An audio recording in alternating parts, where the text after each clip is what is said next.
What did you learn about discomfort?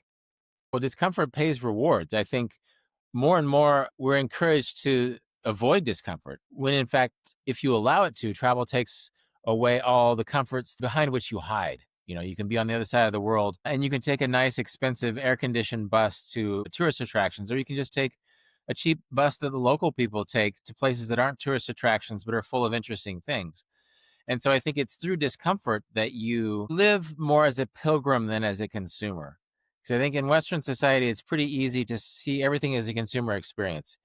Is this worth the money? Is this going to make my life better? When in fact, if you just walk through life in such a way of, here's an experience that I didn't expect to happen. Let me figure out how to navigate this experience and what it can teach me about life and about myself. Then that's when things become really interesting. I traveled around the Pacific Rim with my wife last year, and we stayed in some pretty nice hotels in places like Bali and Thailand. But it was actually the experiences we talk about the most are the times when, say, we were in Vanuatu, the island nation in the South Pacific. The national airline went out of business right before we got there. And so we had to travel everywhere by cargo ferry. It was not comfortable at all. It was not fun, but it made us adjust and it made us realize that most people in the world don't have money to fly every place. They have to take uncomfortable boats and buses places. And it was through having a relationship with that discomfort that we had empathy for the people we were traveling around.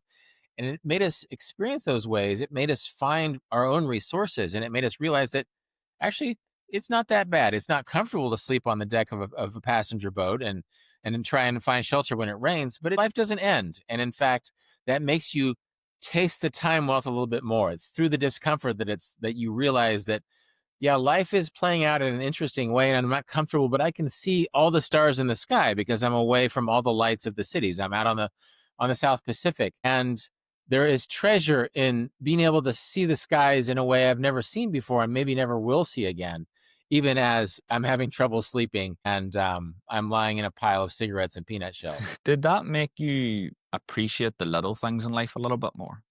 It absolutely did. It made me appreciate little things like comfortable beds with blankets and silence. I think we sometimes forget what a blessing things like indoor plumbing are. We went to an island called Malakula, and then from there to an island called Uripiv, which there's no plumbing or electricity on the entire island. People just, they use trench toilets or they use solar electricity when they need electricity, and they usually do without it. And even though it was uncomfortable at first, we learned to live with it because the people there lived without it.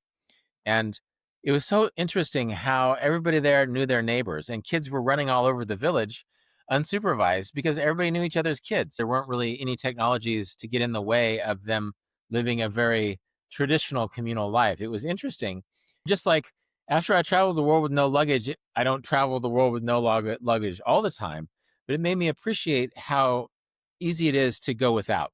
And so now when I do live in a house, as I do now with indoor plumbing and plug in electricity, I can taste that a little bit better. Instead of ignoring that and complaining about superficial things, I can appreciate the simple pleasures of life.